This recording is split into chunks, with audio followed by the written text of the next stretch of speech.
नमस्कार दोस्तों, important MCQs की इस मैराथन क्लास में आप सभी का स्वागत है। ये मैराथन क्लास आपके आने वाले एग्ज़ाम बिहार स्टेट के लिए बहुत इम्पोर्टेंट है। इसके अलावा इस क्लास में हम 100 क्वेश्चंस सॉल्व करेंगे जो आपके आने वाले एग्ज़ाम के लिए इम्पोर्टेंट है। इसके अलावा एक और मैराथन क्लास जो सीयूटी के एग्ज़ाम्स के टाइम पर अपलोड की गई थी, वो भी आपके बिहार स्टेट के लिए बहुत ही इम्पोर्टेंट है, क्योंकि बिहार स्टेट का जो सिलेबस है वो सीबीएसई के क्लास 11th और 12th के फिजिकल एजुकेशन के सिलेबस से ही लिया गया है। तो इसलिए वो वीडियो भी आप ज़रूर देख लें, क्योंकि उसमें टॉपिक वाइज सभी क्वेश्चन सॉल्व कराए गए हैं। उसकी लिंक ऊपर आई बटन में आपको मिल जाएगी यहाँ पे। इसके अलावा उसकी लिंक आपको नीचे डिस्क्रिप्शन में भी मैं प्रोवाइड कर दूंगा, तो उस पर क्लिक करके उस वीडियो को भी जरूर देख लें। ये दोनों मैराथन क्लास आपके लिए बहुत ही इंपॉर्टेंट हैं। तो अगर आप हमारे चैनल पर नए हैं तो हमारे चैनल को सब्सक्राइब करें और बेल आइकन क्लिक करना ना भूलें, ताकि हमारी हर आने वाली वीडियो की नोटिफिकेशन आपको सबसे पहले मिल सके। वीडियो को अंत तक जरूर देखें, क्योंकि ये सारे क्वेश्चंस फुली एक्सप्लेन किए गए हैं, इसलिए ये आपके लिए और भी इम्पोर्टेंट हो जाते हैं। तो चलिए दोस्तों, ज़्यादा देर ना करते हुए वीडियो को शुरू करते हैं। Question number 1, which of the following course are not offered at NIS under sign? तो इसके ऑप्शन है diploma in sports coaching, certificate course in sports coaching, masters in physical education and masters of sports coaching. इसका सही answer है option C, master in physical education यानी MPED। MPED का course NIS offer नहीं करता। Next, which of the following cities do not have the Sai regional centre? तो इसके option है इम्फाल, गांधीनगर, बेंगलोर या फिर मुंबई। तो इसका सही आंसर है ऑप्शन डी, मुंबई। मुंबई में साई का रीजनल सेंटर नहीं है, बाकी इम्फाल, गांधीनगर और बेंगलोर इन तीनों जगहों पे साई के रीजनल सेंटर्स मौजूद हैं। Next, MAKA trophy is awarded every year to the best sporting university in India by. तो इसके ऑप्शन है साई, AIU, यूनिवर्सिटी स्पोर्ट्स फेडरेशन या फिर NIS। तो इसका सही आंसर है option B, AIU, all India universities. All India university के द्वारा ही माका ट्रॉफी हर साल बेस्ट स्पोर्टिंग यूनिवर्सिटी को प्रदान की जाती है। Next, the length of the badminton court for singles is. तो सिंगल्स के लिए बैडमिंटन कोर्ट की लेंथ यानी लंबाई कितनी होती है? तो इसका सही आंसर है ऑप्शन ए, 13.40 मीटर। सिंगल्स के लिए बैडमिंटन कोर्ट की लंबाई 13.40 मीटर होती है। Next, the weight of discus for competition purpose in men section at Olympic is. तो ओलंपिक्स में डिस्कस का वेट कितना होता है मेंस के लिए? तो इसके ऑप्शन है 1.55 kg, 2 kg, 2.15 या फिर 2.5 kg। तो इसका सही आंसर है ऑप्शन बी, 2 kg। डिस्कस का वेट ओलंपिक्स में मेंस कैटेगरी के लिए 2 kg यानी 2 किलो होता है। Next, the term free throw is used in. इसके ऑप्शन है बास्केटबॉल, रेसलिंग, सॉकर या फिर वॉलीबॉल। तो इसका सही आंसर है option A, basketball. Free throw का जो टर्म है ये बास्केटबॉल में यूज किया जाता है। Next, school games federation of India was formed in year. यानी school games federation of India यानी SGFI का फॉर्मेशन कब हुआ था? तो इसके ऑप्शन है 1956, 1953, 1954 या फिर 1955। तो इसका सही आंसर है ऑप्शन सी, 1954। SGFI को 1954 में बनाया गया था। Next, in also known as Newton second law of motion. इनमें से किसे Newton second law of motion के नाम से भी जाना जाता है? तो इसके ऑप्शन है law of gravitation, law of inertia, law of action reaction या फिर लॉ ऑफ मोमेंटम। तो इसका सही आंसर है option D, law of momentum. Law of momentum को ही न्यूटन का सेकेंड लॉ कहा जाता है। Next, lower performance in sports competition is due to. Sport competition में परफॉर्मेंस के कम होने का क्या कारण है? Option A motivation, option B fear of failure, option C anxiety या ऑप्शन डी एग्रेशन। वैसे तो ऑप्शन बी भी सही है, फियर ऑफ फेलियर की वजह से भी परफॉर्मेंस गिर जाती है कंपटीशन में, लेकिन तो इसका यहाँ पे सही आंसर दिया गया है ऑप्शन सी एंजाइटी यानी चिंता। चिंता की वजह से ही हमारी स्पोर्ट्स कंपटीशन में परफॉर्मेंस लो हो जाती है। वैसे तो इसका आंसर सही फियर ऑफ फेलियर भी होगा, यानी फेल होने के डर से भी हमारी परफॉर्मेंस गिर जाती है, लेकिन इसका सही आंसर यहाँ पे दिया गया है चिंता। तो इसका ज़्यादा सही आंसर, इनमें से सटीक आंसर इसका क्या हो गया? एंजाइटी यानी चिंता। Next, has greater food value. तो इनमें से कौन ग्रेटर फूड वैल्यू रखते हैं, यानी किसके फूड की वैल्यू ज़्यादा अच्छी है यानी ज़्यादा है? तो इसके ऑप्शन है brown egg, white egg, both A and B या फिर डक एग। तो इसका सही आंसर है option C both A and B. Brown egg और वाइट एग दोनों की ही फूड वैल्यू यानी इनके न्यूट्रिशन वैल्यू या हेल्थ वैल्यू जो भी कह सकते हैं आप, ये ज़्यादा होती है। Question number 11, in human body total number of vitamin required is. तो ह्यूमन बॉडी में कितने विटामिन की रिक्वायरमेंट होती है? तो इसके ऑप्शन है 13, 10, 11 या फिर 12। तो इसका सही आंसर है ऑप्शन ए 13। ह्यूमन बॉडी में टोटल 13 विटामिन की आवश्यकता होती है। ये विटामिन कौन कौन से होते हैं? तो ये विटामिन होते हैं विटामिन ए, सी, डी, ई, के और बी कॉम्प्लेक्स। ये 13 विटामिन होते हैं जो हमारी बॉडी के लिए यानी ह्यूमन बॉडी के लिए ज़रूरी होते हैं, जिनकी रिक्वायरमेंट ह्यूमन बॉडी में होती है। Next, estimation of body fat is measured using the instrument. तो इसके ऑप्शन है skin fold calliper, flexometer, goniometer या फिर डायनेमोमीटर। तो इसका सही आंसर है option A skin fold calliper. Body fat को हम स्किन फोल्ड कैलिपर से मापते हैं या मेजर करते हैं। Next, a good leader will always strive to influence the of his subordinate. जो अच्छा लीडर होता है वो अपने सबॉर्डिनेट को कैसे इंस्पायर करता है या इन्फ्लुएंस करता है? तो इसके ऑप्शन है बिहेवियर, एटीट्यूड, बिलीव या ऑल ऑफ एबव। तो इसका सही आंसर है ऑल ऑफ एबव। जो एक अच्छा लीडर होगा उसके अंदर उसका बिहेवियर, उसका एटीट्यूड और उसका बिलीव ही उसके सबॉर्डिनेट्स को इन्फ्लुएंस करता है। Next, games such as archery, wrestling, chess are the contribution of। तो जो आर्चरी, रेसलिंग, चेस ये जो गेम है इनका क्या कंट्रीब्यूशन है? तो इसके ऑप्शन है Indian culture, Indian tradition, Indian civilisation या इंडियन किंगडम्स। तो इसका सही आंसर है ऑप्शन ए, ये इंडियन कल्चर से लिए गए हैं या इनका इंडियन कल्चर में बहुत ही ज़्यादा कंट्रीब्यूशन रहा है। Next, which of the following is not an Indian origin sport. तो इनमें से कौन सा स्पोर्ट इंडिया में ओरिजिन नहीं हुआ? तो इसके ऑप्शन है कबड्डी, बैडमिंटन, खो खो या फिर हॉकी। तो इसका सही आंसर है ऑप्शन डी हॉकी।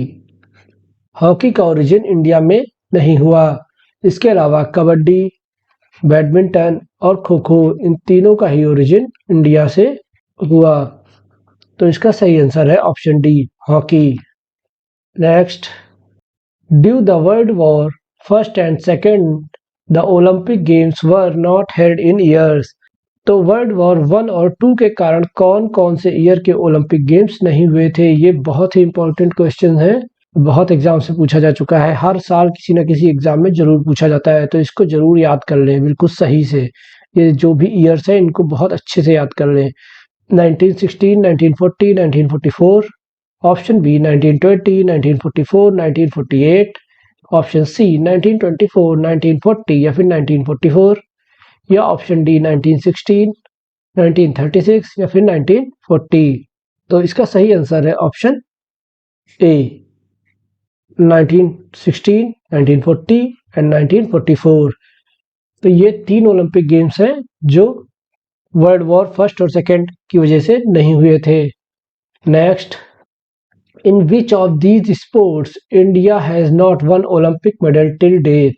तो ये क्वेश्चन जो है ये कह रहा है कि इंडिया ने आज की तारीख तक ओलंपिक के किस गेम में अभी तक कोई मेडल नहीं जीता है।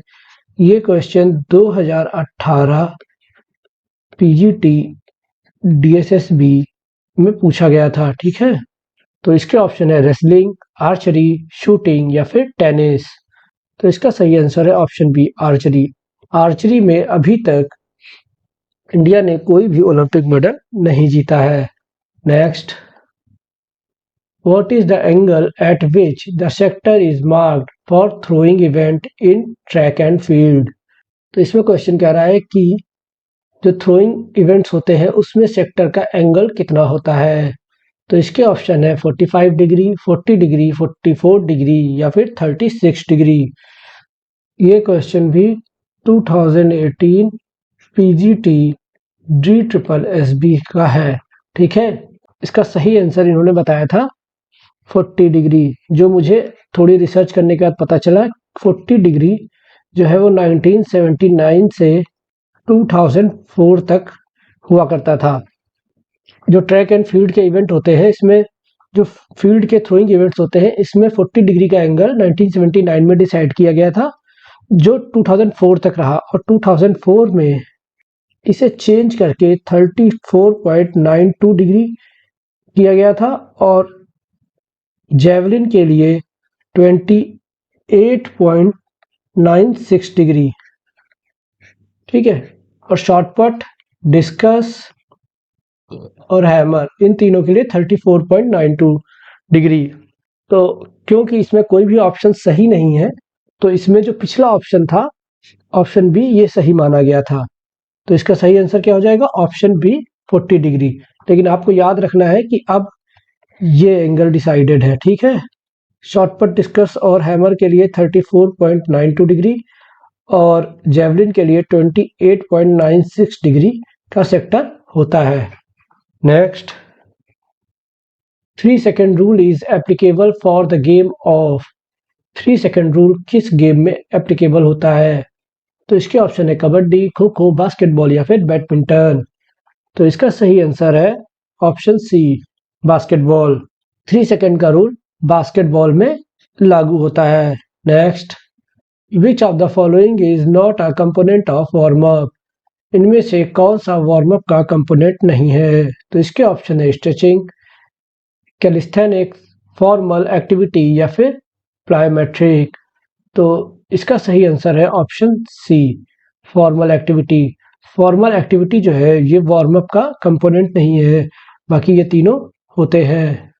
Lowering down the intensity of the workout training by performing stretching exercise followed by relaxation exercise is called। तो जब हम वर्कआउट के टाइम पर इंटेंसिटी को लो कर देते हैं और स्ट्रेचिंग एक्सरसाइजेज को रिलैक्सेशन एक्सरसाइज के रूप में परफॉर्म करते हैं तो इसको क्या कहते हैं। तो इसके ऑप्शन है cooling down, limbering down, warm down या ऑल ऑफ एबव।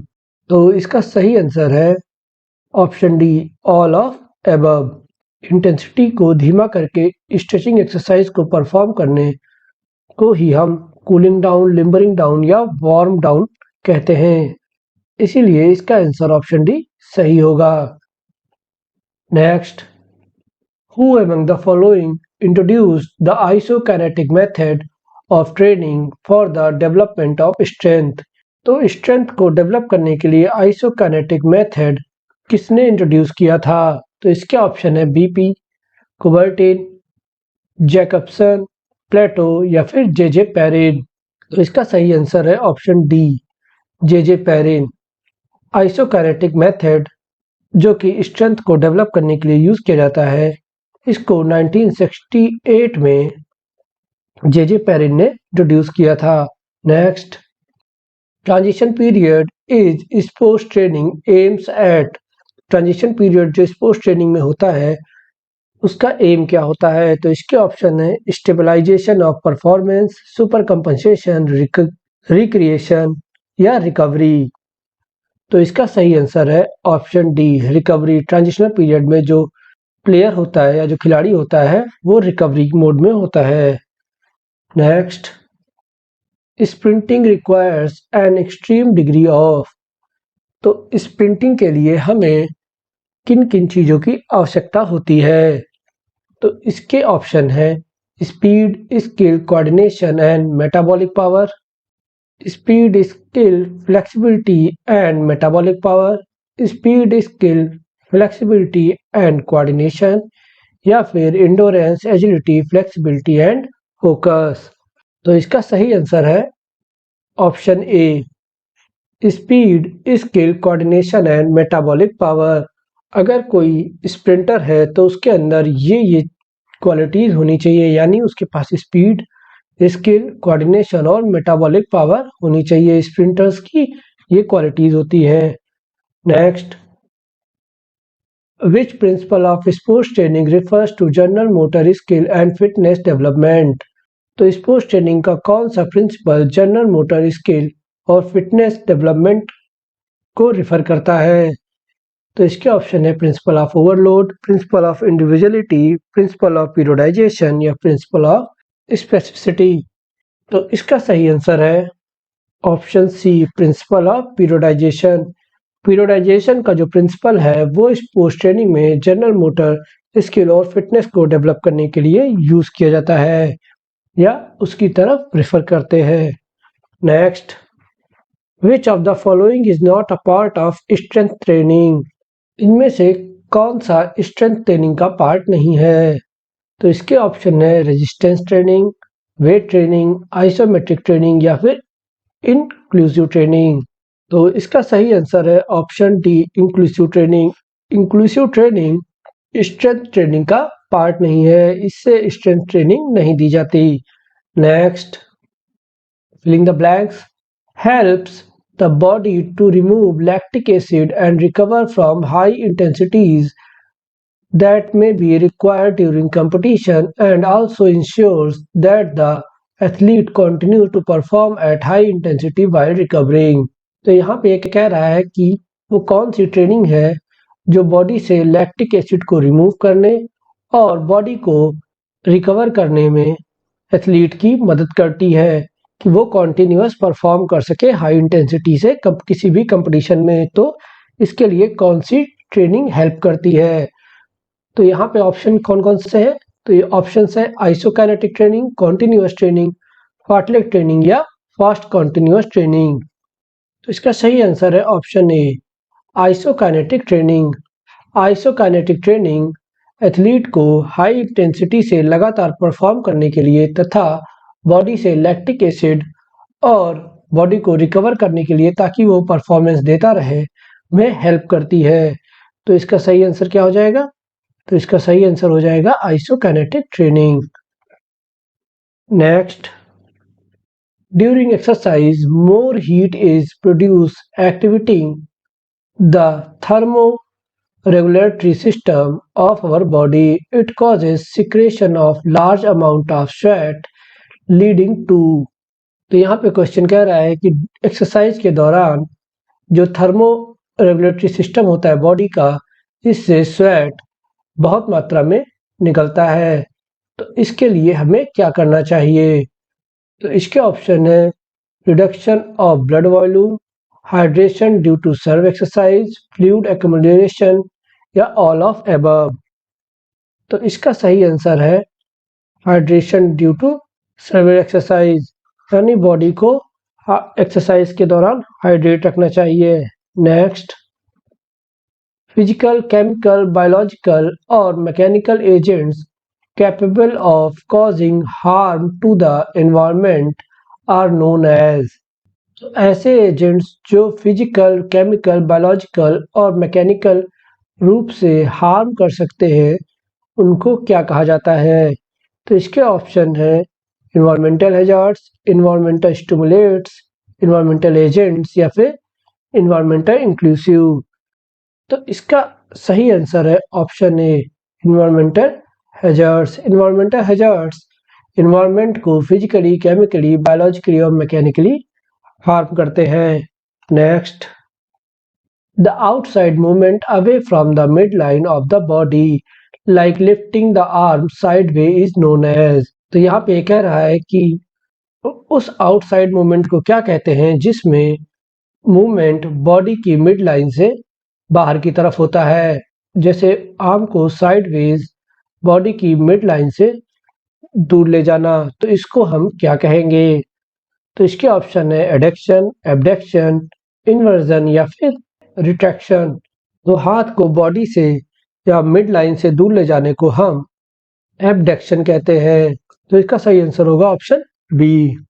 जब हम बॉडी की मिड लाइन से किसी भी बॉडी पार्ट को दूर की तरफ ले जाते हैं, जैसे हाथ या फिर पैर, तो इसको एबडक्शन कहते हैं। और जब इसे वापस हम बॉडी की मिड लाइन की तरफ लाते हैं तो इसे एडक्शन कहते हैं।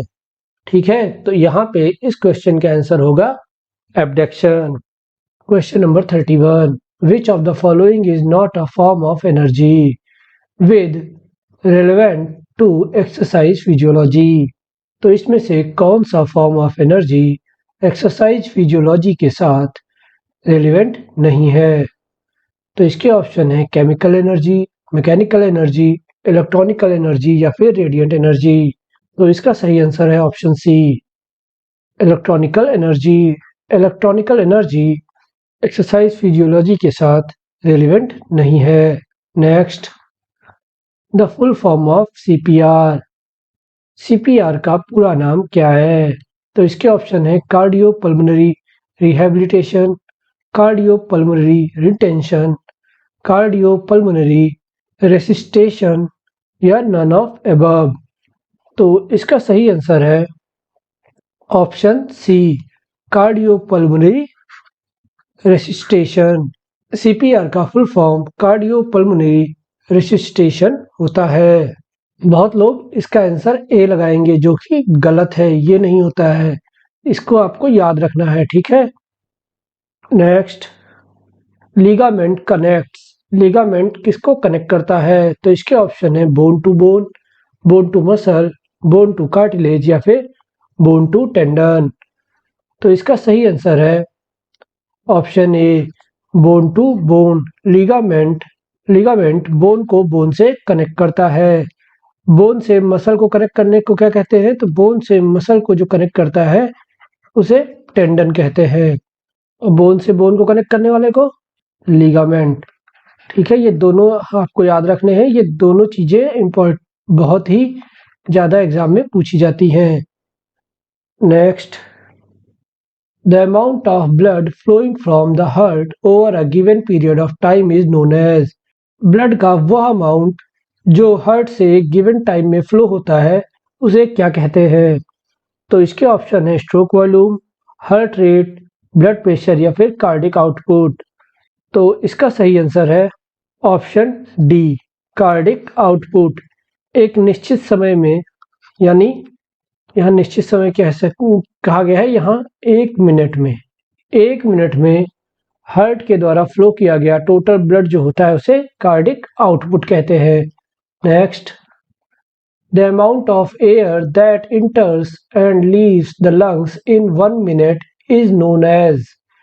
तो 1 मिनट में जो एयर लंग्स में इंटर करती है और बाहर निकलती है उसको क्या कहते हैं?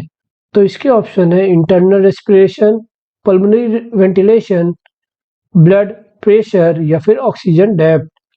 तो इसका सही आंसर है option B, pulmonary ventilation. 1 minute में लंग्स में हवा यानी एयर के आने और बाहर निकलने को पल्मोनरी वेंटिलेशन कहते हैं। Next, the amount of oxygen consumed under maximal aerobic metabolism is called as. Oxygen का वह अमाउंट जो एरोबिक मेटाबॉलिज्म के मैक्सिमम होने पर कंज्यूम किया जाता है उसे क्या कहते हैं? तो इसके ऑप्शन है VO2 max, respiratory quotient, second wind या फिर ऑक्सीजन डेप्थ। तो इसका सही आंसर है ऑप्शन ए, VO2 max. Maximum aerobic metabolism के टाइम पे जो हम ऑक्सीजन कंज्यूम करते हैं वो VO2 मैक्स कहलाती है। Next, the Indian Olympic association is affiliated to.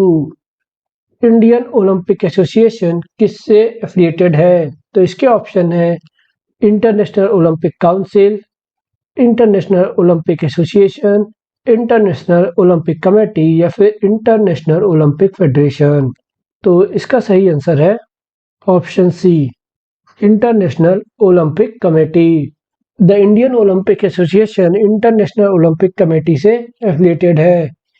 International Olympic committee यानी आईओसी को 1894 में बनाया गया था और इंडियन ओलंपिक एसोसिएशन यानी आईओए को 1927 में बनाया गया था।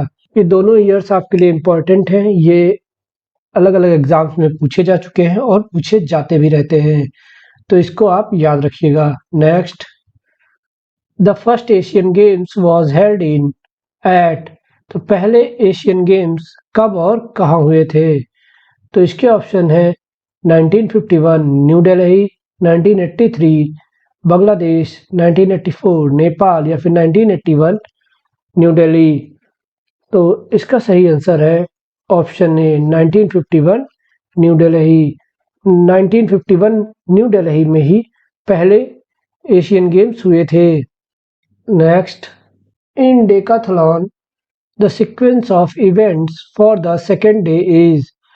तो डेकाथलॉन में दूसरे दिन कौन कौन से इवेंट होते हैं? तो इसके ऑप्शन है 100 metre hurdle, discus, pole vault, javelin throw या फिर 1500 metre. Option B 110 metre hurdle, long jump, short put, pole vault 1500 metre. 1500 metre, 110 metre hurdle, pole vault, short put, long jump, short put, pole vault, 110 metre hurdle, long jump या फिर 1500 metre. तो इसका सही answer है option A 110 metre hurdle, discus, pole vault, javelin throw और 1500 metre run. ये पांचों event दूसरे दिन होते हैं। पहले दिन के इवेंट कौन कौन से वो मैं आपको नीचे लिख के बता रहा हूँ। तो पहले दिन होता है 100 मीटर, लॉन्ग जंप, शॉर्ट पट, हाई जंप और 400 मीटर रन। ये 5 इवेंट फर्स्ट डे होते हैं और 100 metre hurdle, discus, pole vault, javelin throw और 1500 मीटर ये सेकेंड डे होते हैं। Next, which of the following aspect are required to create a healthy work place environment. वो कौन कौन सी चीजें हैं जो एक हेल्दी वर्क प्लेस का वातावरण बनाने के लिए जरूरी होती है? तो इसके ऑप्शन है work place culture, physical environment and occupation, healthy and safety, health and life style practice या ऑल ऑफ अबव। तो इसका सही आंसर है option D, all of above.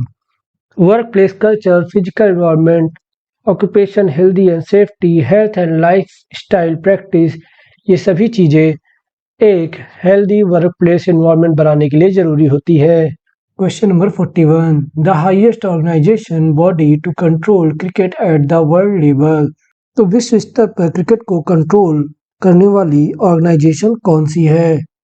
तो इसके ऑप्शन है बीसीसीआई, आईसीएफ, आईसीसी या फिर एसीसी।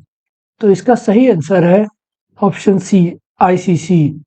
वर्ल्ड लेवल पर क्रिकेट को कंट्रोल करने के लिए जो ऑर्गेनाइजेशन रिस्पॉन्सिबल है उसे कहते हैं आईसीसी और इसका फुल फॉर्म है इंटरनेशनल क्रिकेट काउंसिल। और आईसीसी को 3 जून 1909 यानी 15 जून 1909 को बनाया गया था और इसका हेडक्वार्टर दुबई में है। ठीक है, ये इंपॉर्टेंट है, तीनों जानकारियां इनको जरूर याद रखें। जो सीयूटी के बच्चे हैं उनके लिए इसका फुल फॉर्म ही बहुत इंपॉर्टेंट है। बहुत लोग इंटरनेशनल क्रिकेट काउंसिल की जगह इंटरनेशनल क्रिकेट कमेटी टिक कर देते हैं, जो कि गलत है। Next, which of the following sport is played at the Asian games but not at the Olympic. तो वो कौन सा स्पोर्ट है दिए गए ऑप्शंस में से जो एशियन गेम्स में होता है मगर ओलंपिक्स में नहीं? तो इसके ऑप्शन है मैराथन, रेसलिंग, कबड्डी या फिर काइकिंग। तो इसका सही आंसर है option C, kabaddi. Kabaddi Asian games में होती है मगर ओलंपिक्स में नहीं होती, लेकिन ओलंपिक्स में इसका डिमॉन्स्ट्रेशन 1936 में हुआ था। 1936 ओलंपिक्स में इसका डिमॉन्स्ट्रेशन हुआ था। अब आप हमें बताएंगे कि 1936 के ओलंपिक्स कहाँ हुए थे। इसको आप कमेंट बॉक्स में कमेंट कर हमें जरूर बताएं। ठीक है। Next, sports authority of India, the apex body for sports promotion was setup in the year. तो स्पोर्ट्स अथॉरिटी ऑफ इंडिया यानी साई की स्थापना कब हुई थी?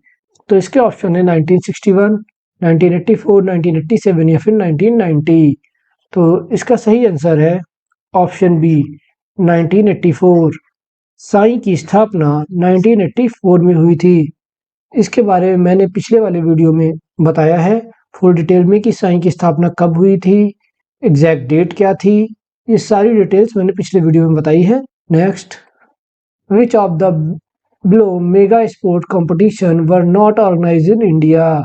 तो दिए गए ऑप्शंस में से कौन सा स्पोर्ट्स कंपटीशन अभी तक इंडिया में ऑर्गेनाइज नहीं हुआ है? तो इसके ऑप्शन है Asian games, Commonwealth games, world cup cricket या फिर टेनिस वर्ल्ड कप। तो ये बहुत सिंपल क्वेश्चन है, इसका सही आंसर है टेनिस वर्ल्ड कप। ठीक है, कॉमनवेल्थ गेम्स भी हो चुके हैं हमारे यहाँ, वर्ल्ड कप भी हो चुका है और एशियन गेम्स भी हमारे यहाँ हो चुके हैं।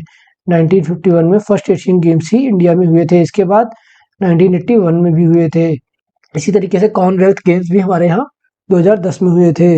Next, aggression is part of man's instinctive behaviour and acceptable as.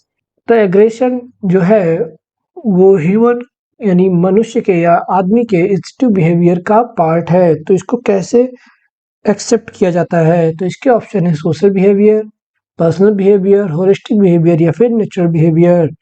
तो इसका सही आंसर है ऑप्शन ए, सोशल बिहेवियर। इस एग्रेशन को सोशल बिहेवियर के रूप में एक्सेप्ट किया जाता है। Next, match list 1 and 2 and select the correct option from the code given. तो लिस्ट 1 में आपको Ranji trophy, Santosh trophy, Wimbledon open and Thomas cup दिए गए हैं। लिस्ट 2 में फुटबॉल, बैडमिंटन, क्रिकेट और टेनिस दिए हैं। तो आपको अरेंज करने हैं कि कौन सी ट्रॉफी किस गेम से रिलेट कर होती है और ये मैच द फॉलोइंग का आंसर देना है। जैसे इसमें पहला ऑप्शन है रणजी ट्रॉफी। अगर आपको इस देखिए ये मैच द फॉलोइंग से है तो इनको सॉल्व करने की ट्रिक भी होती है। कभी कभी ऐसा होता है कि हमें सारे नहीं पता होते, लेकिन कुछ एक दो पता होते हैं जिनको हम ऑप्शन से मैच करके बता सकते हैं। जैसे रणजी ट्रॉफी है यहाँ, तो यहाँ रणजी ट्रॉफी किस में होती है? तो रणजी ट्रॉफी क्रिकेट में होती है। ठीक, तो अब जैसे आपको ये सिर्फ यही पता है कि रणजी ट्रॉफी क्रिकेट में होती है, तो हम पहले ऑप्शन चेक करेंगे। ए का थाई, तो ये नहीं होगा, ये भी नहीं होगा, ये भी नहीं होगा, तो और डी ये सही हो जाएगा। रणजी ट्रॉफी क्रिकेट इसी में बताया गया ना, रणजी ट्रॉफी क्रिकेट, और इसमें आप 100% श्योर है। तो जब ये वाला यहीं पे सिर्फ मैच हो रहा है तो यही ऑप्शन सही होगा। बाकी अब हम ऑप्शन देख के भी मैच कर सकते हैं। जैसे संतोष ट्रॉफी, बहुत बच्चों को पता होगा संतोष ट्रॉफी फुटबॉल में होती है। विंबलडन तो सबको पता है, विंबलडन कहाँ होता है? टेनिस में होता है। और थॉमस कप बैडमिंटन। तो इस तरीके से ये चारों मैच द फॉलोइंग्स हो जाते हैं। Next, anxiety has implications in sports performance. Anxiety का क्या इफेक्ट होता है स्पोर्ट्स परफॉर्मेंस पे? तो इसके ऑप्शन है psychological, physiological, both A and B या नन ऑफ अबव। तो इसका सही आंसर है option C, both A and B. Anxiety psychologically और फिजियोलॉजिकली दोनों तरीके से इफेक्ट करती है स्पोर्ट्स परफॉर्मेंस को, इसीलिए इसका आंसर सी सही होगा। Next, inverted U theory describe the observed relationship between. Invert you theory जो है वो किस रिलेशनशिप को ऑब्जर्व करने के लिए डिस्क्राइब की गई है? तो इसके ऑप्शन है arousal and performance, physical and social, physical and mental, attitude and application. तो इसका सही आंसर है option A, arousal and performance. Inverted U theory जो है वो अराउजल एंड परफॉर्मेंस से रिलेट करती है। Next, according to J B Nash which of the following is not an objective of physical education. तो इस क्वेश्चन में पूछ रहा है कि जेबी नेस के अकॉर्डिंग फिजिकल एजुकेशन का ऑब्जेक्टिव क्या नहीं है। ये देखिए क्या नहीं है, ठीक है, इसमें नहीं शब्द याद रखना है, अधिकतर लोग ये भूल जाते हैं नहीं और गलत लगा के चले जाते हैं। तो इसके ऑप्शन है emotional development, organic development, neuromuscular development या फिर कैरिकुलम डेवलपमेंट। तो जेबी नेस के अकॉर्डिंग इमोशनल भी है, ऑर्गेनिक डेवलपमेंट भी है और न्यूरोमस्कुलर डेवलपमेंट भी है। तो इसका सही आंसर क्या हो जाएगा? तो इसका सही आंसर हो जाएगा option D, curriculum development. Curriculum development जेबी नेस के अकॉर्डिंग नहीं होता और क्वेश्चन में नॉट ही पूछा है, तो इसका सही आंसर ऑप्शन डी होगा। Next, which of the following activities are not defined under the scope of physical education? तो फिजिकल एजुकेशन के स्कोप में इनमें से कौन सी एक्टिविटी डिफाइन नहीं की गई है? तो इसके ऑप्शन है इंट्रामुलर एक्टिविटीज, एक्स्ट्रामुलर एक्टिविटीज, सर्विस प्रोग्राम्स या फिर कल्चरल एक्सचेंज प्रोग्राम्स। तो इसका सही आंसर है ऑप्शन डी, क्योंकि इसमें भी नॉट पूछा है। Cultural exchange programs physical education के स्कोप में नहीं आते। ठीक है, तो इसका सही आंसर क्या होगा? Option D. Next, physical education has derived in its principles as a combination of. तो फिजिकल एजुकेशन के जो प्रिंसिपल्स हैं किस कॉम्बिनेशन से डिराइव किए गए हैं? तो इसके ऑप्शन है art and science, art and sport, art and management, physical and emotional characters. तो आपने पढ़ा होगा फिजिकल एजुकेशन इज आर्ट और साइंस, तो इसका सही आंसर होगा option A, physical education art और साइंस दोनों है। Next, the suggested lines of borrowing but a man reach should exceed his grasp or what heaven for describe the। तो ये जो लाइंस हैं ये किस चीज को डिस्क्राइब करती हैं? तो इसके ऑप्शन है scope of physical education, aim of physical education, objective of physical education या फिर नन ऑफ एबव। तो दिए गई लाइंस जो हैं फिजिकल एजुकेशन के एम को डिस्क्राइब करती हैं। Next, the philosophy of physical education is related to. तो जो फिजिकल एजुकेशन की फिलॉसफी है वो किस फिलॉसफी से रिलेट करती है? तो इसके ऑप्शन है रियलिज्म, प्रैग्मेटिज्म, ह्यूमनिज्म या फिर आइडियलिज्म। तो इसका सही आंसर है प्रैग्मेटिज्म, व्यवहारिकतावाद। फिजिकल एजुकेशन की जो फिलॉसफी है वो प्रैग्मेटिज्म यानी व्यवहारिकतावाद से रिलेट करती है। और प्रैग्मेटिज्म के फादर कौन हैं? तो प्रैग्मेटिज्म के फादर हैं जॉन डेवी। जॉन ड्यू को प्रैग्मेटिज्म का फादर माना जाता है। इसके अलावा रियलिज्म रियलिज्म के फादर एरिस्टोटल है और आइडियलिज्म के फादर प्लेटो है। इन तीनों के नाम बहुत इंपॉर्टेंट है। ह्यूमनिज्म ज़्यादा पूछा नहीं जाता है, लेकिन मैं इसके फादर का नाम आपके लिए छोड़ता हूँ। आप कमेंट बॉक्स में क्वेश्चन नंबर 53 नंबर डालकर इसका आंसर देंगे कि ह्यूमनिज्म के फादर कौन हैं। इन तीनों के ही फादर्स के नाम जरूर याद रखें, ये एग्जाम्स में अधिकतर पूछे जा चुके हैं और पूछे जाते हैं। तो इस क्वेश्चन का आंसर सही था प्रैग्मेटिज्म। फिजिकल एजुकेशन प्रैग्मेटिज्म की फिलॉसफी से लिया गया है या रिलेट करता है। Next, occurs when the top layers of skin is scraped away and the blood capillaries exposed। तो वो कौन सी चोट होती है जिसमें स्किन की लेयर स्क्रैप हो जाती है और ब्लड की जो कैपिलरीज होती है वो दिखने लगती हैं? तो उस चोट को क्या कहते हैं? तो इसके ऑप्शन है एब्रेशन, स्किन ब्ररिस, लैक्रेशन या फिर स्प्रेन। तो इसका सही आंसर है एब्रेशन। एब्रेशन में स्किन में रगड़ आ जाती है जिससे ब्लड कैपिलरीज दिखने लगती हैं। Next, the joint which loses its original place of slips out from its natural place is known as. वो जॉइंट क्या कहलाता है जो अपनी ओरिजिनल प्लेस से हट जाता है या स्लिप हो जाता है? तो उसको क्या कहते हैं कि जो नेचुरल उसकी जो बनावट होती है उससे डिफरेंट हो जाता है? तो उसको, उस चोट को या उस डिफॉर्मिटी को क्या कहते हैं? तो इसके ऑप्शन है जंपर्स नी, टेनिस एल्बो, डिसलोकेशन या फिर स्ट्रेन।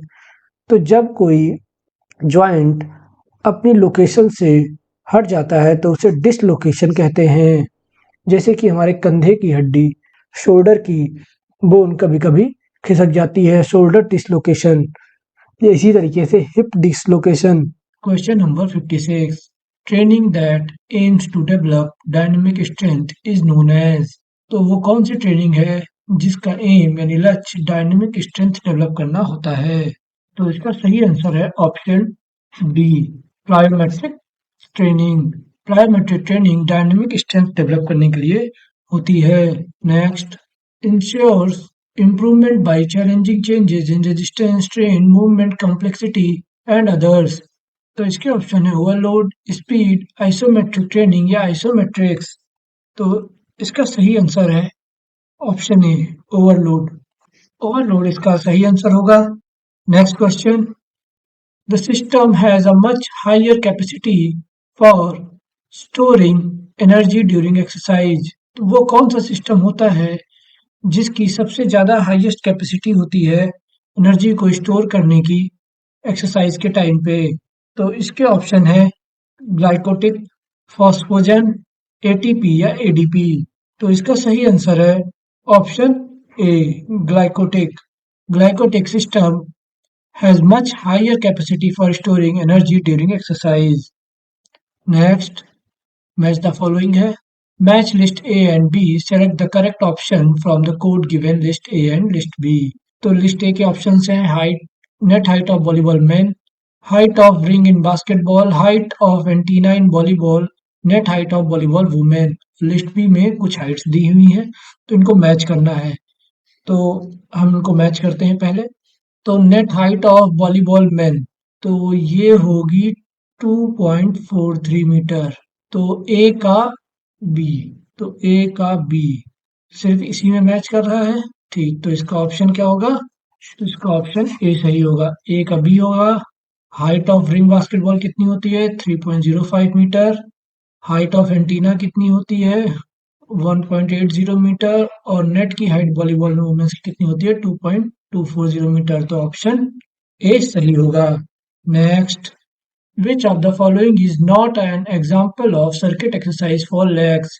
तो इसमें से कौन सा एग्जाम्पल नहीं है सर्किट एक्सरसाइजेज में लेग के लिए? तो squat jumps, step ups, STRIDE jumps या पुलअप्स। तो इसका सही आंसर है option D, pullups. Pullups hand की स्ट्रेंथ के लिए की जाती है, ये लेग्स के लिए नहीं होती। Next, exercise control the rate of muscle sorting. तो वो कौन सी एक्सरसाइज होती है रेट ऑफ मसल सॉर्टिंग को कम करती है, कंट्रोल करती है? तो इसके ऑप्शन है jumping exercise, aerobic exercise, isotonic exercise या फिर आइसोकाइनेटिक एक्सरसाइज। तो इसका सही आंसर है option D, isokinetic exercise. Isokinetic exercise control the rate of muscle sorting. Next, which of the following training aim the increase the VO2 max capacity? तो इनमें से कौन सी ट्रेनिंग VO2 max कैपेसिटी को increase करने के लिए की जाती है? तो इसके ऑप्शन है slow continuous running training, jogging या फिर रेजिस्टेंस एक्सरसाइज। तो इसका सही आंसर है option B, continuous running training. Continuous running training से ही हम VO2 max को इंक्रीज कर सकते हैं। Next, adaptation to training load at high altitude is known as.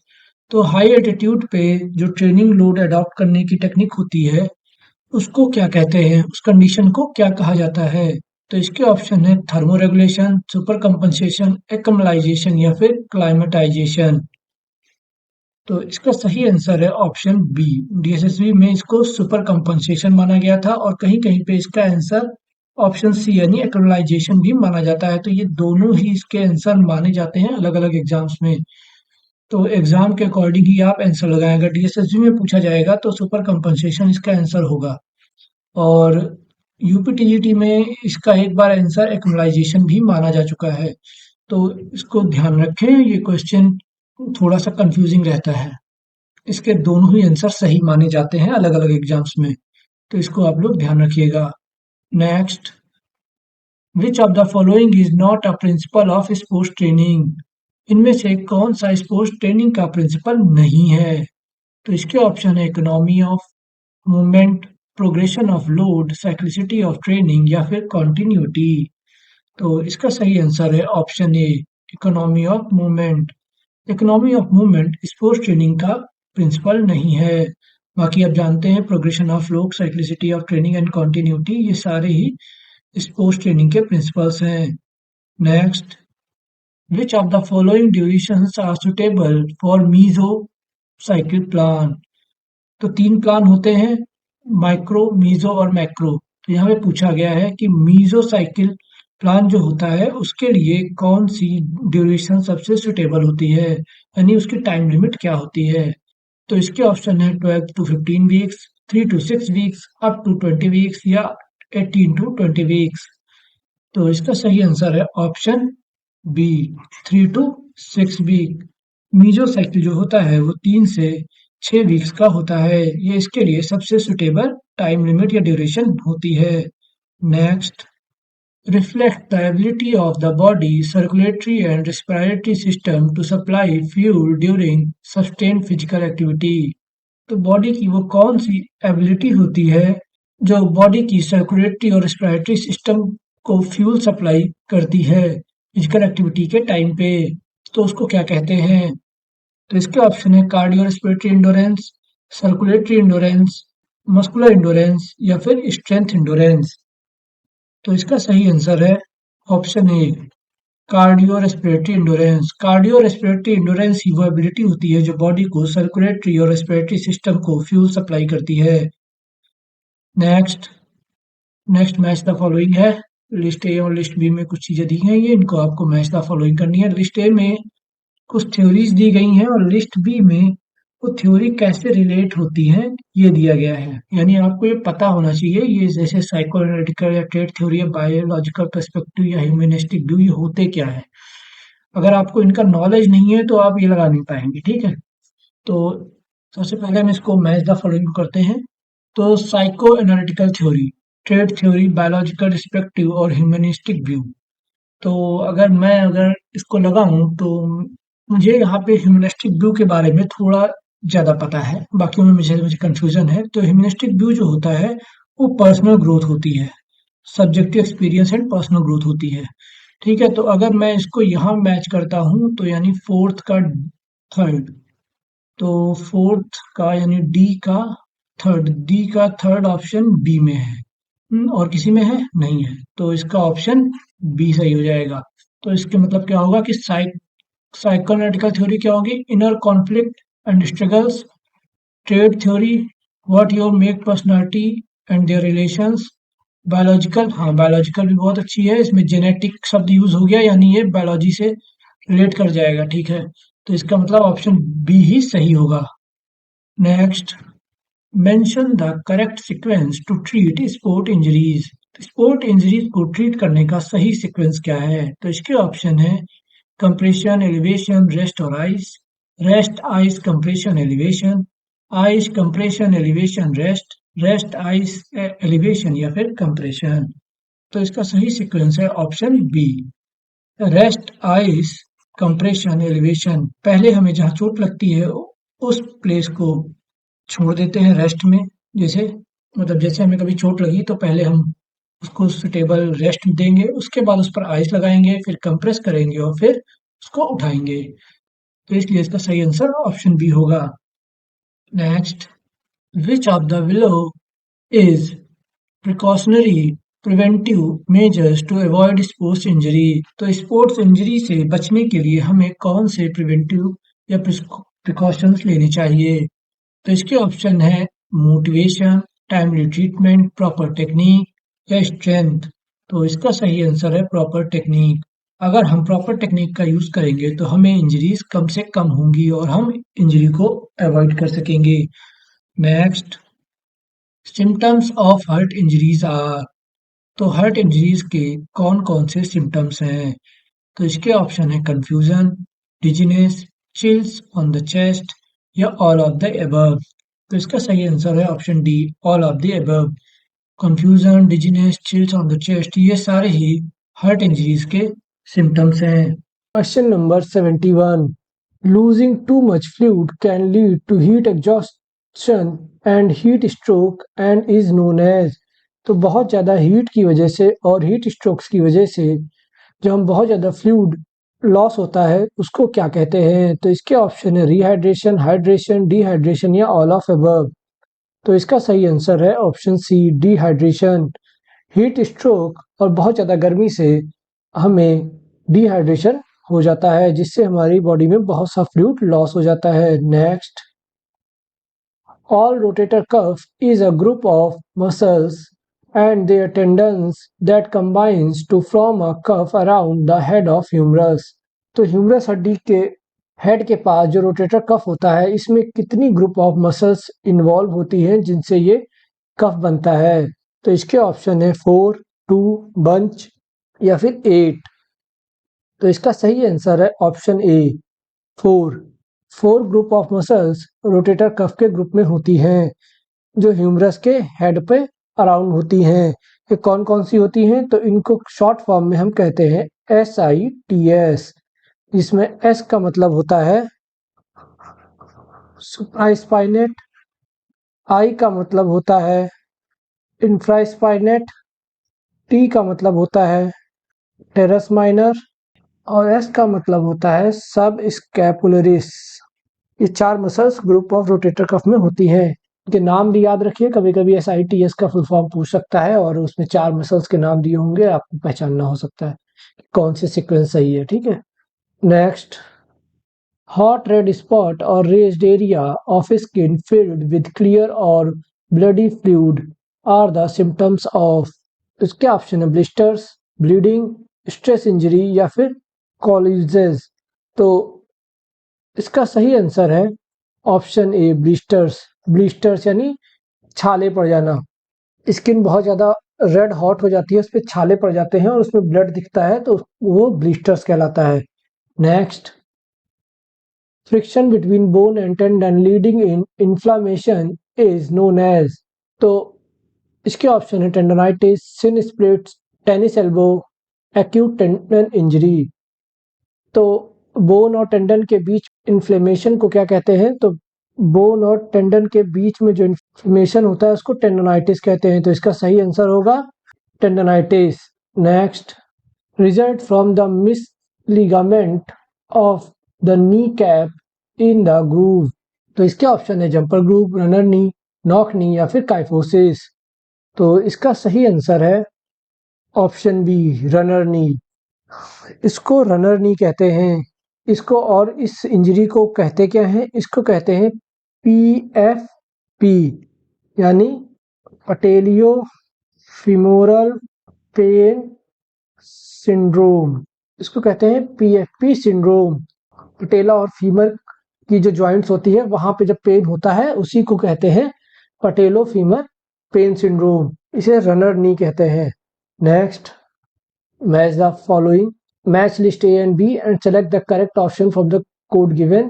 तो लिस्ट A को लिस्ट B से मैच करना है, तो अब हम इसको मैच करते हैं। A को हम मैच करते हैं 3 से, ठीक है। तो A का 3 इसमें भी है और इसमें भी है। हाँ, कोई एक ही ऑप्शन सही होगा। चलिए दूसरा मैच करते हैं। स्टीम, स्टीम होता है 2 का 2, ठीक है। The need for respect from others, steam का मतलब होता है हमें दूसरों से रिस्पेक्ट की चाह होती है, उसे स्टीम कहते हैं। तो ये किसमें है? बी सेकेंड इसमें है, इसमें नहीं है, ठीक है, ये गलत हो गया, ये सही हो गया, ऑप्शन सी सही हो जाएगा, ठीक है।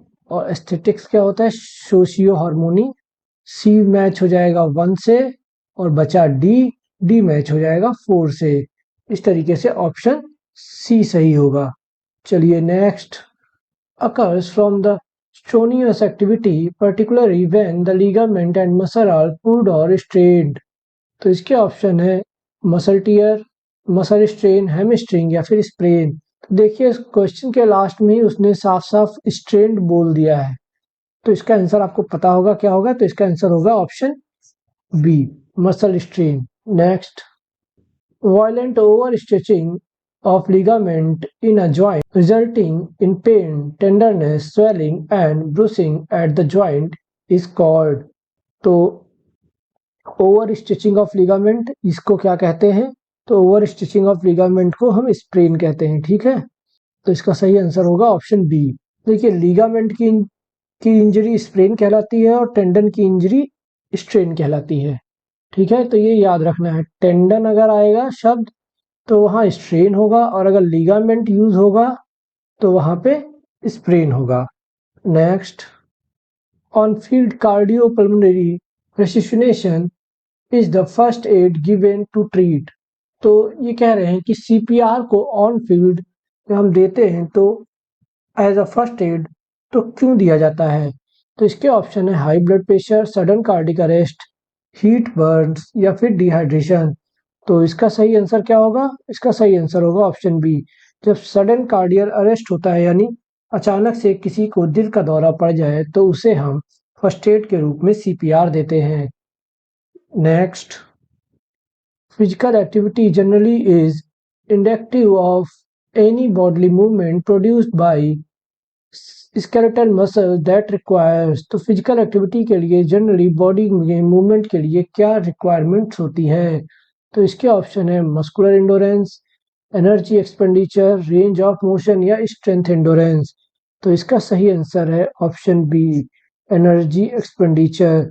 बॉडी को मूवमेंट करने के लिए एनर्जी की आवश्यकता होती है। Next, which of the following does not fall under the benefit of physical fitness? इसमें से कौन सा फिजिकल फिटनेस के बेनिफिट्स में नहीं आता? तो इसके ऑप्शन है improved sense of wellbeing, improved appearance, enhance social life या फिर क्वांटिटेटिव लिविंग। तो इसका सही आंसर है option D, quantitative living. Quantitative living physical fitness के बेनिफिट्स में नहीं आता। Next, can increase muscle mass and improve physical strength. तो किस ट्रेनिंग से हम मसल मास को इंक्रीज कर सकते हैं और फिजिकल फिटनेस को इम्प्रूव कर सकते हैं? तो इसके ऑप्शन है instant training, eccentric training, concentric training या फिर इंक्लूसिव ट्रेनिंग। तो इसका सही आंसर है option B, eccentric training. Eccentric training से ही इसेंट्रिक ट्रेनिंग से ही हम मसल मास को इंक्रीज कर सकते हैं और फिजिकल स्ट्रेंथ को improve. Next, is one of the most important morphological feature characterizing human organization। तो इसके ऑप्शन है डाइट, एज, बॉडी कंपोजिशन या फिर पर्सनालिटी। तो क्योंकि यहाँ पे मॉर्फोलॉजिक फीचर पूछा है तो मॉर्फोलॉजिक फीचर्स में क्या आता है? मॉर्फोलॉजिक फीचर्स में आता है बॉडी कंपोजिशन। इसमें हम साइज मैटर करता है, बॉडी का साइज क्या है, शेप क्या है, ये सब मापा जाता है। ठीक है।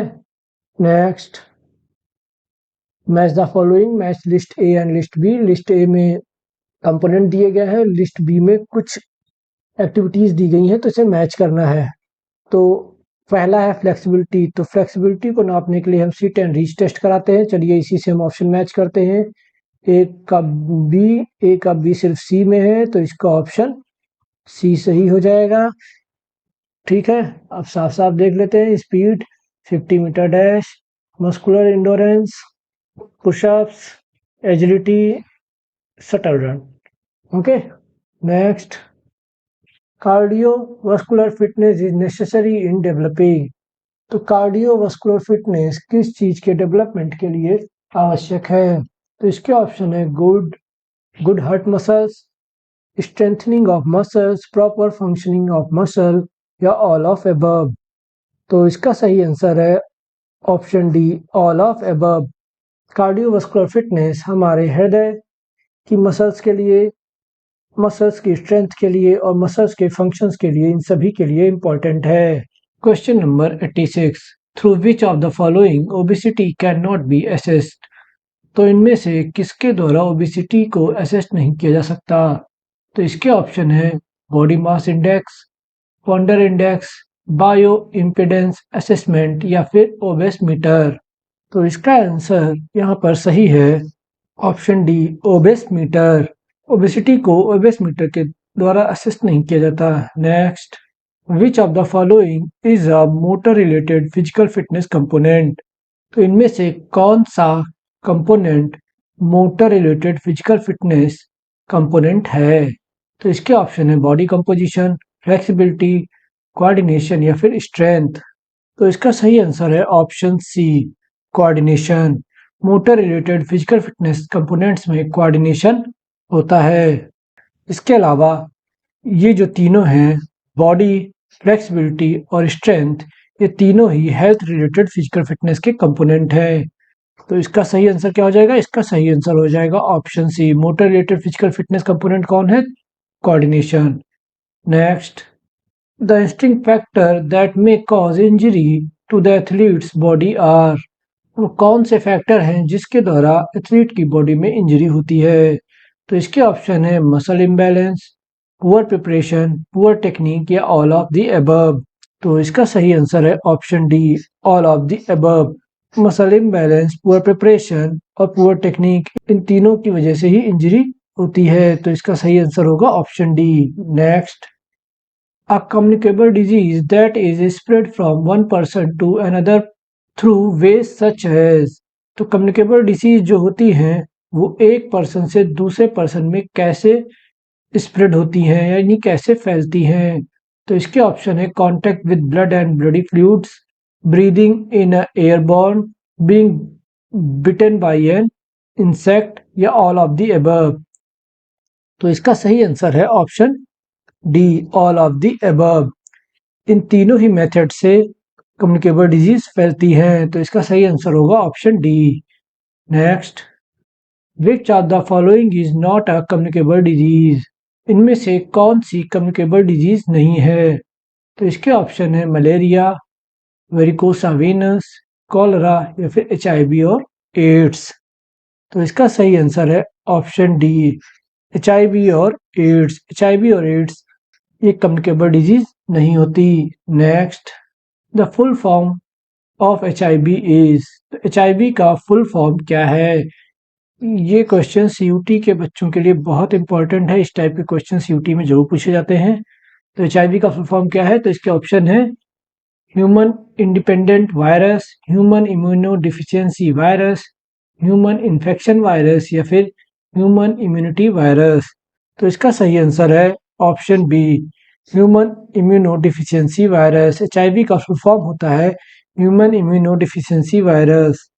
Next, termination of all transmission of infections by extermination of the infectious agent is known as.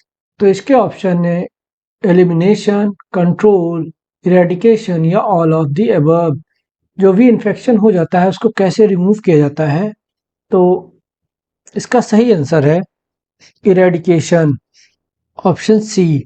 Next, which of the following are not the symptoms और साइन ऑफ HIV या एड्स। तो इनमें से कौन से सिम्टम्स HIV और AIDS के symptoms नहीं है।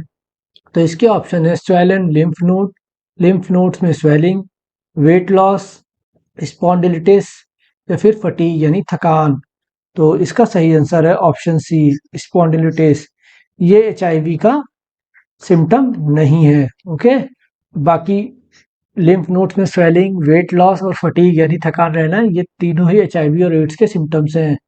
Next, hepatitis B is a contagious disease that results in. Hepatitis B की वजह से इफेक्ट कहाँ पे होता है हमारे बॉडी में। तो इसके ऑप्शन है लीवर इन्फेक्शन, HIV या एड्स, एयरबॉर्न वायरस या फिर मलेरिया। तो इसका सही आंसर है option A, liver infection. Hepatitis B liver पर डायरेक्ट इफेक्ट करता है। Next, symptoms of acute hepatitis B virus infection are. Acute hepatitis B virus के इन्फेक्शन के सिम्टम्स कौन कौन से हैं। तो इसके ऑप्शन हैं जॉइंडिस, नोसिस, डायरिया या ऑल ऑफ द अबव। तो इसका सही आंसर है option D, all of the above. ये तीनों ही जॉइंडिस, नोसिया एंड डायरिया ये तीनों ही एक्यूट हेपेटाइटिस बी वायरस के सिम्टम्स हैं। Next, which of the following is considered as a life long infection. इनमें से कौन सा इन्फेक्शन लाइफ लॉन्ग यानी जीवन पर्यंत या बहुत लंबे समय तक रहता है। तो इसके ऑप्शन है डेंगू, कॉलरा, हेपेटाइटिस सी या फिर मलेरिया। तो इसका सही आंसर है option C, hepatitis C. Hepatitis C एक लाइफ लॉन्ग बीमारी है। नेक्स्ट, ट्यूबरकुलोसिस यानी TB is a communicable disease that is caused by bacteria germs that attack the। तो TB जो कि एक कम्युनिकेबल डिजीज है, इसका बैक्टीरिया कहाँ पर अटैक करता है। तो इसके ऑप्शन है लंग, हार्ट, इंटेस्टाइन या फिर नेक। तो TB का जो बैक्टीरिया होता है वो लंग्स यानी हमारे फेफड़ों पर अटैक करता है। TB लंग्स की बीमारी होती है, इससे हमें सांस लेने में दिक्कत होती है। नेक्स्ट, ट्यूबरकुलोसिस यानी TB is not spread by the following veg. तो इनमें से किसके द्वारा टीबी फैलती नहीं है? तो इसके ऑप्शन है टचिंग बेड लाइन्स और toilet seats, shaking someone's hand, sharing food और ड्रिंक्स या ऑल ऑफ द अबव। तो इसका सही आंसर है option D, all of the above. Bed lines और टॉयलेट सीट टच करने से, किसी से हाथ मिलाने से और उसके साथ खाना खाने से, इन तीनों से ही टीबी यानी ट्यूबरक्लोसिस नहीं फैलता है। Next, calisthenics can improve. तो कैलिस्थेनिक्स एक्सरसाइज क्या इम्प्रूव करती हैं? तो इसके ऑप्शन है endurance, muscular endurance, cardio muscular endurance या ऑल ऑफ द अबव। तो इसका सही आंसर है option D, all of the above. Calisthenic एक्सरसाइजों से हम इंडोरेंस, मस्कुलर इंडोरेंस और कार्डियो मस्कुलर इंडोरेंस तीनों ही चीज़ों को डेवलप कर सकते हैं। Next, which of the physical fitness principles suggest that regularity and consistency of physical activity are important determinants of both fitness maintenance and continued improvement? इनमें से फिजिकल फिटनेस का वो कौन सा प्रिंसिपल है जो रेगुलरिटी और कंसिस्टेंसी से फिजिकल एक्टिविटी के द्वारा ही फिजिकल फिटनेस मेंटेन और कंटिन्यू इम्प्रूव करने की ओर सलाह देता है या करने की ओर इशारा करता है? तो उस प्रिंसिपल को हमें यहाँ पे बताना है जिसकी वजह से हमारी फिटनेस मेंटेन और कंटिन्यू इम्प्रूव होती है। तो इसके ऑप्शन है the principle of reversibility, principle of specificity, principle of diminishing return, principle of individuality. तो इसका सही आंसर है option A, principle of reversibility. Principle of reversibility ही हमारी फिटनेस को मेंटेन और कंटिन्यू इम्प्रूवमेंट की ओर इशारा करता है। तो इस वीडियो में इतना ही। अगर आपको हमारा वीडियो पसंद आया तो वीडियो को लाइक करें, कमेंट करें और चैनल को सब्सक्राइब करके वीडियो को ज़्यादा से ज़्यादा शेयर करें ताकि यह हर स्टूडेंट तक पहुंच सके। इसके अलावा जो भी मैंने प्लेलिस्ट आपको सजेस्ट की थी सीयूटी की, उसके लिंक ये रही। यहाँ पर क्लिक करके आप उस वीडियो को भी एक्सेस कर सकते हैं। चैनल को सब्सक्राइब करना ना भूलें। धन्यवाद दोस्तों, अगले वीडियो के साथ फिर मुलाकात होगी। तब तक के लिए जय हिंद।